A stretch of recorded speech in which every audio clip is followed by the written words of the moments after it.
அருப்பெரும் ஜோதி அருப்பெரும் ஜோதி தனிப்பெருங்கரணை அருப்பெரும் ஜோதி சிவய சிவ சிதம்பர ராமலிங்காய பரபரமணி நம சர்க்குருநாத சண்முகநாத அருப்பெரும் ஜோதி அகத்தீசாய நமோ மாரமுகரங்க மகாதேசிகாய நம 8/1/2025 புதன்கிழமை காலை உணவாக சேமியா கிச்சடி தேங்காய் சட்னி வழங்கப்படுகிறது. இன்றைய அன்னதான உபயதாரர்கள் உயர் திரு ரகுபதியா பானுமதியம்மா குடும்பத்தார்கள் மூளைக்கருப்பட்டி அவர்கள் மகன் ராம்குமார் ஜானகி தம்பதியர்கள் குழந்தைகள் அக்ஷய் சஹானா அவங்க இருக்கிறது யூஎஸ்ஏ கொலம்பஸில்.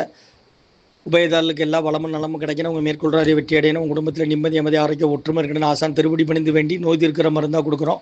உணவு வழங்கப்படும் இடம் டவுன் கண்டியப்பேரி அரசு மருத்துவமனை மாடியில் உள்ள ஈசிஆர் சேவை மையம் ஆர்சோயா தொண்டு நிறுவனம். அதில் உள்ள ஆதரவற்றோர்கள் முதியோர்கள் மாற்றுத்திறனாளிகள் மனநலம் பாய்த்தவர்களுக்காக இந்த உணவு கொரோனா காலகட்டத்திலிருந்து வழங்கப்படுகிறதுமா. முருகான்னு சொல்லி சாப்பிடுங்க. ஸ்ரீ அகத்தியர் சன்மார்க்க சங்கம் ஓங்காரக்குடில் துறையூர் திருச்சி கிளை திருநெல்வேலி. ஓம் அகத்தீசாய நமோ ஆறுமுக அரங்க மகாதேசிகாய நம.